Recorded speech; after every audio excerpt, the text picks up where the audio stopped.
karma, kaut kā man patiktu labāk latviskais termins liktenis ir cilvēka līdzsvarotājs. Tas ir līdzīgi tā kā mašīna ir ātruma ierobežotājs, un viņš nestrādā tad, ja mēs braucam pareizi. Bet līdz ko mēs ātrumu pārkāpjam, respektīvi pārkāpjam noteikumus, tā viņš uzreiz nostrādā. Liktenis jeb karma dara tieši to pašu. Respektīvi viņa nevienu nesoda, viņa cilvēku līdzsvaro, palīdz neizdarīt nepareizās kustības. Nu tā. Bet kā var to atšķirt? Nu, kas vienam ir labs, otram ir slikts, vienam ir slikts, otram ir labs, ja mēs esam tik dažādi? Ir likumi, kas ir universāli, un tie nav ne valsts, ne juridiskie likumi. Tie ir likumi, pēc kuriem dzīvo cilvēka sirds. Ja ir kāda vieta, kur sastopās tas, ko mēs jūtam, un tas, kas būtu pareizi dabai, tad tā vieta cilvēka organismā ir sirds. Sirds balsi jūt katrs, sirds apziņu. Nevis sirds apziņu, tās ir divas dažādas lietas, bet sirds apziņu.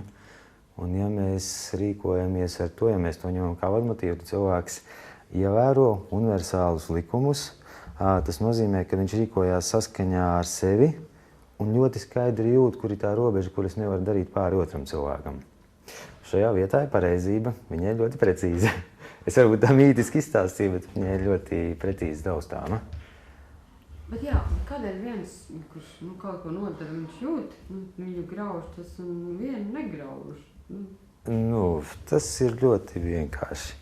Tas cilvēks, kurš iet 3. klasē, ja viņš pielaiž gramatikas kļūdas, tad visi viņam saka, tas ir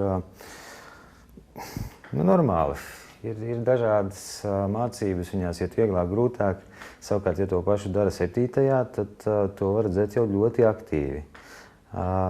Vienam cilvēkam tā pati atzīme ir dažāda. Tas ir atkarīgs no tā, kurā plauktā viņš tajā brīdī atrodas un cik daudz ir viņa sirds izaugsme. Ir tāds ļoti mītisks vārds garīgā izaugsme. Pa manu viņš neko neizsaka. Cilvēkam ir sirds plašuma izaugsme, apziņas plašums, cik daudz sirds viņā var ietilpināt, cik daudz cilvēkus var samīļot un cik cilvēkiem teikt, es tevi pieņemu tāds, kāds tu esi.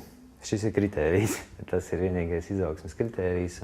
Un tieši pēc šī kritērija kāds cilvēks jūt sirds apziņu un kāds vēl ne. Mēs nevaram dusmoties, piemēram, kad sunītis vai ziemeļbriedis neiet uz operu vai nevelk uzvalku. Viņš nevelk. Viņam tas pienākās pēc dabas, viņš atrodas tur. Un savukārt eņģeļi nepiedalās publiskās debatēs par politiku. Tas ir nepieņemami un par zemu priekš viņiem.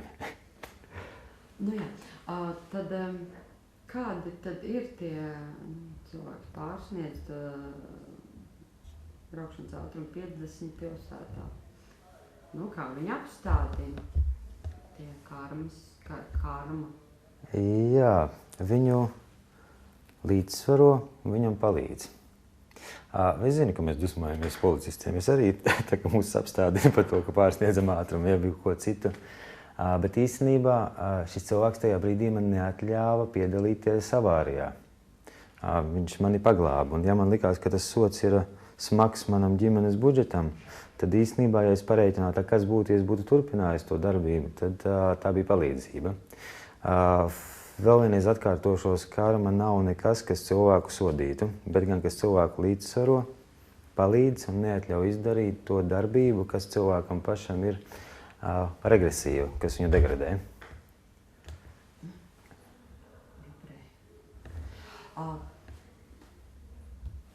Notiek cilvēkam kaut kāds nelaimes, tur, es nezinu, izkrīt pa priekšu suns no balkona, pēc tam vīram, tur, es nezinu, nosaukt mašīnu, vēl kaut kas, un cilvēkam liekas, ir tā, ka savu līdz ausīm ir, un kas notiek, ir uzlikt lāsts, vai tomēr tā ir karma, cilvēks ir darījis kaut ko tik nepareizi, ka viņam tagad, cēloņi. Pirmkārt, šis mehānisms ir tik smalks, kad, ja kāds cilvēks par viņu izsakās, tad man liekas tas diezgan utopiski. Katrs gadījums ir pilnīgi individuāls, bet uzsvēršu vēl 3. reizi, tas ir palīdzības mehānisms pirmām kārtām. Nevis tas, ko mēs redzam kā labu taustāmajā pasaulē, ir labs cilvēka smalkajiem ķermeņiem, respektīvi sirsniņai vai garam. Un ne viss tas, kas ir labs sirsniņai, garam un visiem cilvēku smalkajiem ķermeņiem, izskatās ļoti mīļš un pūkains fiziskā pasaulē. Tad, kad suns izdara tādu un tādu palicienu un mašīna saskrien būtis, tad īstenībā tas nozīmē, ka cilvēkam formējās smalkie ķermeņi. Piemēram, viņam būs veseli bērni. Viņam formējās nākotne, un mēs maksājam par fiziskām lietām ar gara, un otrādā kā gara lietām par fiziskām. Ir tāda diezgan interesanta lieta par to, kurš slēdz līgumus. Briesmīga tēma, visi zina. Mēs katru reizi slēdzam līgumu, tad, kad mēs sakam, sasniegšu šito mērķi, paņemšu to, tas man izdosies, tagad nostādīšu sev tādus mērķus, iešu uz viņiem, tur būšu vadītājs, politiķis. Mēs tajā brīdī maksājam ar smalkajiem ķermeņiem par šo darbību. Jeb savādāk, mēs maksājam ar savas dzīves garumu. Katra mūsu nepareizā doma saīsina tas, kas cilvēkam ir atvēlēts. Katra pareizā piepilda to, kas ir un to, kas vēl būs. Tā kad šis ir darījums, ko mēs darām katru dienu. Un tas nav tikai mītiskos tēlos, mēs katru dienu veicam darījumu ar savu sirds apziņu. Es nedomāju, ka tas tikai sliktā nozīmē, bet arī labā mēs skatāmies, vai par šo lietu savā dzīvē, šo procesu es esmu mieru to maksāt. Mēģināšu pavisam praktisku piemēru. Dodos mācīties biznesu, kā austrumos esot klāt pie cilvēka, kurš ir negants, neciešams pēc traka. Pazīstam mēs visu to, ka cilvēki, kas ir kaut ko dzīvē sasnieguši, viņi ir diezgan neciešami pēc dabas. Šī ir mana vienošanās par maksu. Tātad es vēlos to apgūt tik ļoti, ka es ar mieru pieciesu to. Pie reizes es iegūstu zināšanas, un pie reizes es trenēju sirdi pieņemšanā. Tā kā tas ir tāds pozitīvais scenārijs, kā mēs maksājam. Negatīvo mēs zinām, visu viņš nav jāiztirzā. Iekāroju kaut kādu mantu, pusdzīvi vergoju, maksāju kredītu, prieks bija 3 minūtes, maksājam tuvākos 11 gadus. Apmēram tā. Bet nereti ir tā, ka cilvēks liekas, draņķis pēdējais, bet viņš iet dziedājums pa dzīvi, savukārt liekas tik labi. Vecmāmiņa no Bauskas, viņai tik grūts un grūts liktenis. Tur ir īsti. Mēs esam pieraduši skatīties uz lietu kārtību. Tāda utopiskā, es uzsveru no utopiskā rietumu standarta rezultāts ir tas, ko mēs redzam šobrīd. Tas nav rezultāts. Mēs vispār ļoti bieži par sevīm domājam tā, it kā mēs dzīvotu tikai šo mirkli. Bet nemaz nedomājam, kā mēs esam kā liela kosmiska būtne, kurai ir dzīves daudzās.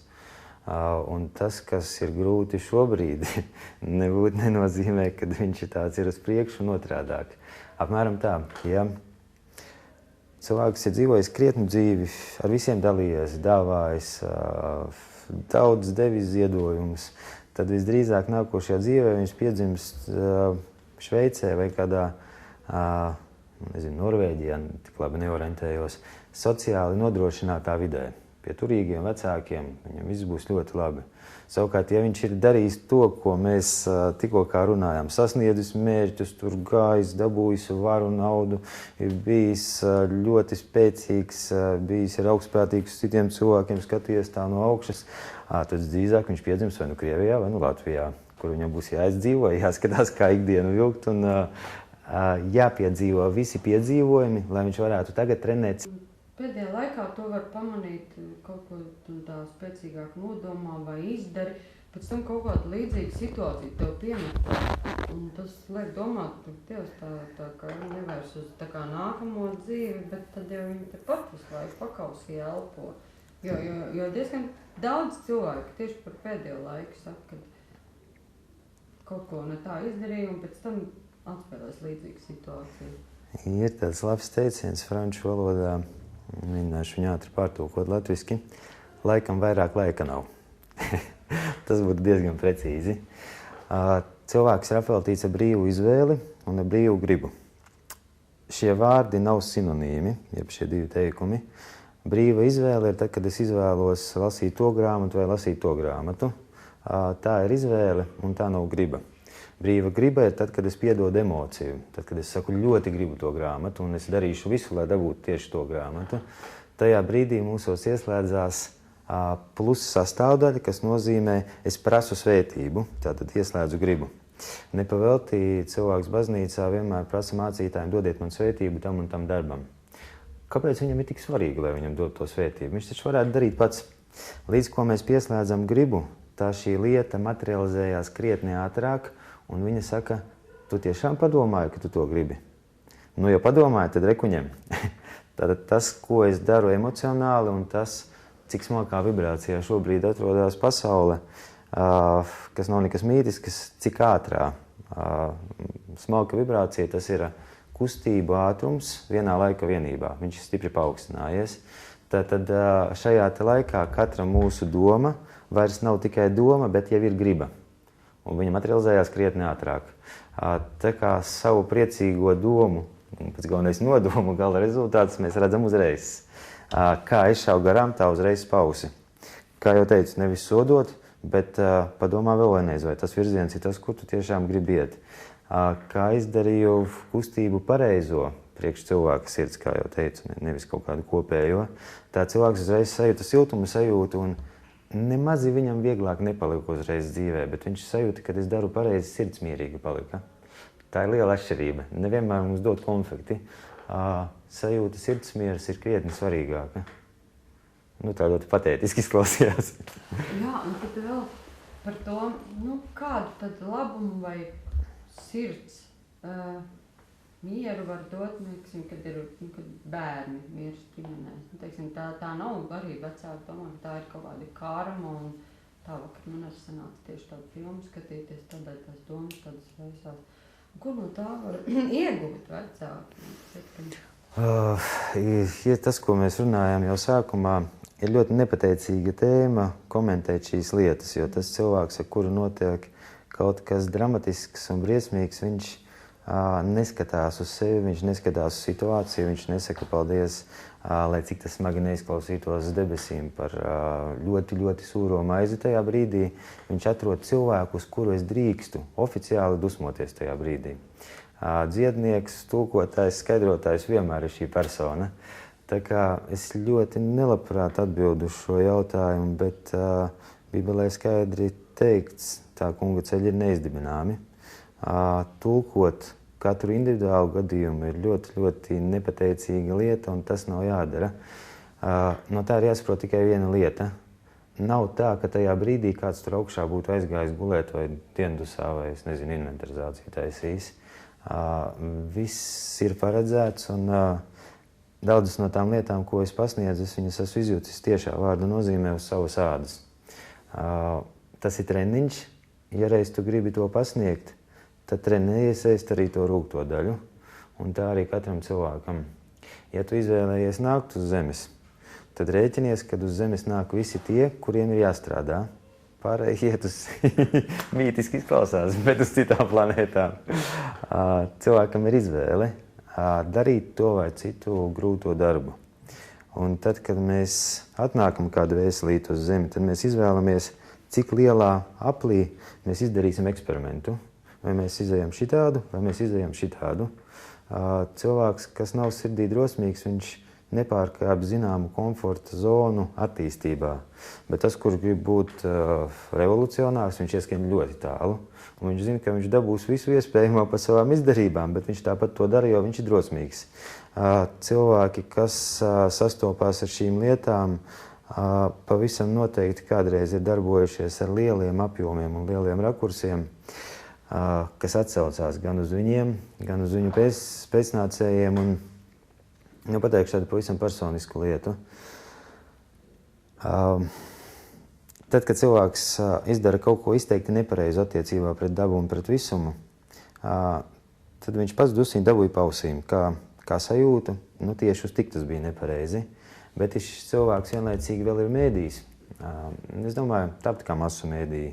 Tāpat kā avīzes, tāpat kā mācītājs baznīcā, šis te pats notikums uz viņu atsaucās krietni dziļāk. Jo viņš ir iešņauts kaut kādu mazo zālīti, ja es nezinu, kā tur saucās visas tās vielas, jebkurš ballītē, nu, izštruns, kas tik viss pasaulē nenotiek. Ja to izdara kāds pazīstams sportists, visu viņa redz, uz viņu skatās, viņam bērni līdzinās. Viņa darbība šajā gadījumā ir savādākā relācijā attiecībā pret debesīm. Viņš to sajūtīs vairāk, jo viņš ir mēdījis. Viņa viedokli, viņa vietu skatās, un šo te es zinu pavisam skaidri pēc savas dzīves. Tas nav viegli, jā. Bet, ja jau ir tā, kad ir nolikts liktenis, tad kāda jēga man analizēt, ko es daru? Es vienkārši ļaujos, lai man viņi nesā. Pat ļoti pareizi.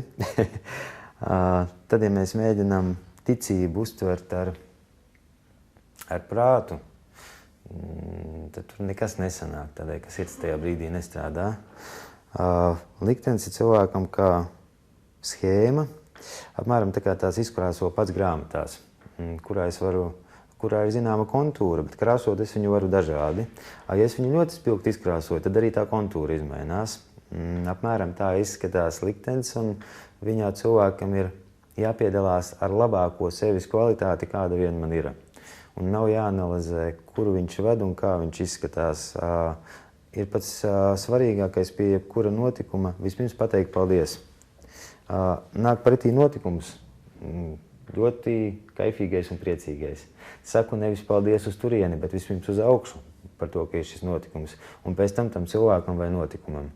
Nāk pretī man notikums briesmīgi ārkārtīgais. Vispirms pasaku uz augšu paldies par to, ka man tas dzīvē dots, un pēc tam šim notikumam, cilvēkam vai jebkas tas bija. Tādā veidā mēs nesataisam sev neko jaunu. Tad, kad mēs runājam par karmu, tad ir tāda vēlme tur ņemties par to vakardienu. Man gribētos teikt, tā kā mediķim nedaudz. Krietni svarīgāk ir nevis atcerēties, kas pa slimību bija tur, bet censties nepielaist viņu uz priekšu. Tātad liktenis var būt tāds, kā viņš ir. Mēs neatceramies niansēs savu dzīvi iepriekšējo, bet pavisam noteikti tas, kas viņā ir bijis, ir tas, ar ko mēs šajā nodarbojamies. Tad saku viņai paldies, lai tas neatkārtojās vēl trešo. Tā mēs varam manevrēt. Tik daudz viņš arī ir nolikts. Tad nedrīkst to sarkano līniju tā kā pārkāpt, jā? Zelta līnija. Tā būs skaistāk, tā būs poētiskāk, bet tā būs arī pareizāk. Mēs eksperimentējam, un eksperimentiem laiks ir cilvēkam dots. Kā jau mēs runājām, katru reizi atnākot, mēs izējam zināmu līkumu, lielāku vai mazāku. Šāds te eksperiments katram cilvēkam ir no dabas piešķirts. Nav tā, ka es viņu pārkāpjot, esmu kaut kāds viennozīmīgi slikts. Viņš pienākās, un tāpat kā sportistam ir dota iesildīšanās, tāpat kā bērniem ir ir sanācis, kad bērni ir nežēlīgi kādā vecumā, ne tādēļ, ka būtu ļauni. Viņi vienkārši nezina, kas tas ir, kas sāp. Un tajā brīdī, kad viņi to pieskarās, saprot, tad viņiem atvērās sirsniņa. Un īstenībā pavisam netīšām, bet arī tam otram cilvēkam viņš atver sirsniņu. Piemēram, ir tāds klasisks gadījums, ļoti klasisks. Cilvēkiem piemīt tendence dusmoties, tad, kad viņus kāds aizvaino. Štruns, kad dusmoties, tas nav nekas slikts, bet vēl aizvainoties, apvainoties un naidu turot, un vēl kaut ko tur perināt sevi iekšā. Tas cilvēks, kas mūs aizvaino, viņš mūs stabilizē. Viņš trenē vienu centru ķermenī, kurš tajā brīdī ir bijis pa mazu, un mēs esam aizrāvušies ar kādu citu centru. Tātad veselības matrica, kas ir līdzsvars, tajā brīdī ir nojaukta. Un tie cilvēki, kas mūs aizvaino, īstenībā mūs tajā brīdī glāb. Tikai mēs to nekādīgi no tās pozīcijas nevaram saprast. Tas ir normāli, tas ir pareizi un tas ir mehānisms. Laiciņu atpakaļ bija Bislanā, kad bija sagrābta tā skola. Bija diezgan traks lietu stāvoklis, vairākas dienas tas bija. Tad visas šīs dumības par to, kura tur tauta, kurš tur Latvijā, ko tur, un visas šīs atvainojās, uz laiciņu aizmirsās, jo tajā brīdī bija dziedi bija pie Krievijas vēstniecības, tajā brīdī bija cilvēki baznīcā dienas laikā, kurus varēja redzēt, ka tie nav tie cilvēki, kas ikdienā ir baznīcā. Tā tad ir jānotiek kaut kam, lai kāds cits sāktu domāt ar šo vietu, nevis tikai ar šo vietu. Apmēram tā. Bet reizēm ir tā, ka kaut kāds aizvainojums cilvēkam, bet viņam vajag laiku, lai viņam pāriet, viņš pārdomātu, sakārtotos, vai uzreiz tev ir jāprot. Tā jau ir pilotāža, bet vajag. Teikšu nevis tikai speciālists, bet tikai cilvēks. Jā, ir lietas, kuras es personiski domāju, ka viņām vajag nogatavoties, lai es varētu sākt strādāt ar piedošanu, ja pareizāk ar pieņemšanu. Piedošana tā tāda vakardiena vairāk ir. Tad ir jāpaiet zināmai sajūtai, jo no sākuma cilvēkam ir dusmas. Dusmas ir izlāde, tas ved uz veselību, tas nav nekas slikts. Agresija ir cilvēkam piemītoša, laba, pozitīva emocija. Ja agresija ir ļauna, tas ir garām, bet agresija sadusmoties sevi par to, ka nevar kaut ko izdarīt. Sadusmoties uz nepareizu situāciju un beidzot viņu sākt risināt pareizi. Sadusmoties kaut kādiem ārējiem apstākļiem un pateikt, es pats izveidošu apstākļus. Tas viss ir labi un pareizi.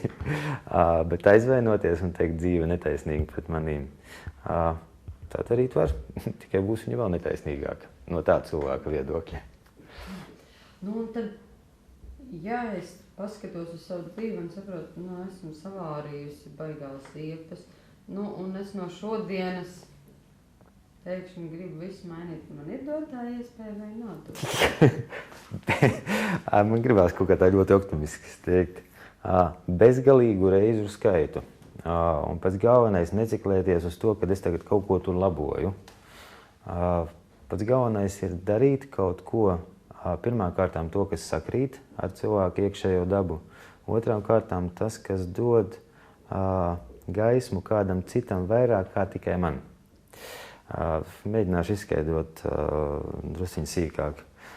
Ja cilvēkam ir kāda ķermeniskā kaite, un viņš skatās, kādas varētu darīt darbības, lai viņa nebūtu, nevis no medicīniskā viedokļa, bet tagad no kaut kādas karmas, izziņas viedokļa vai atstrādes, ja kādi tie vārdi visi modernie ir, tad šitā darbība ir, neteiksim, ka garām, bet viņa ir ļoti maz efektīva. Krietni pareizāk šim cilvēkam būtu sākt strādāt bērnu namā, uzsākt kādu procesu, kādu cilvēku paēdināt, sākt beidzot darīt to, kam viņš tic, nevis cepties uz tiem punktiem, par ko man tas bija un kā man tagad to atrisināt. Tas nozīmē, ka tas ir tas pats egoisms, tikai vēl transformētāks, nevis transformētāks, bet sakāpinātāks. Apmēram tā. Pat cilvēks, kas ir nodarījis pāri ļoti daudz kam no visāda viedokļa, vienalga no kāda. Ja viņš pavēršās uz debesīm un saka, nebija pareizi, es tagad sapratu, ka nebija pareizi, tur nevienam nav tiesība viņam atteikt palīdzībā. Un tas likums ir universāls un viņš ir unikāls. Nekādu ļauno ļaunteņu nav. Ir katram cilvēkam nesapratne bijusi par to, ka tas, ko es daru, ir neriktīgi. Un līdz ko viņš pasaka, es tagad sapratu, kur bija tā vieta, kur es beidzu dzirdēt sevi. Tā viņš uzreiz saņem atbalstu. Tas nebūtu nenozīmē, ka viņam tādā mega komfortabla dzīve paliek, bet viņš saņem atbalstu un viņam iestājas sirdsmiers. Un tas ir rezultāts. Attiecību tēma, kad ir sievietes vai vīrieši, kur nekādu nevar izveidot attiecības. Un pat tad, ja neiekāp vecajās šķībās, bet sāk tā kā no jauna un katreiz savādāk loma, kas tas ir? Es saku, ir tāds bezlaulības vaineks vai tas arī ir karmiski nopelnīts. Jā, ir tā, ka mums liekas, ka rezultāti ir atkarīgi no darbībām. Tas tā nav. Praktiskā bioenerģētika zinātniskā veidā pierāda pilnīgi pretējo. Mūsu liktenis veidojās no nodomiem. Mēs ar vīriešu cilvēku ejam pa pludmali vasarā un, protams, domājam ļoti augsti garīgas domas, skatoties uz visu, kas tur ir. Tie ir nodomi, viņi ir skaidri taustāmi. Ja tas krēsls, kura vajadzētu sēdēt, viņai ir pilns ar šitiem nodomiem, tur neviens nevar iesēsties. Tur ir bez variantiem. Un tieši tādā veidā ir kādreiz nesaliekamas lietas par attiecībām. Nu, ir jāapskatās, vai gadījumā tas, ko es tik ļoti gribu, no tas, no kā es īstenībā ļoti baidos, vai ko es zemapziņā spiežu ārā.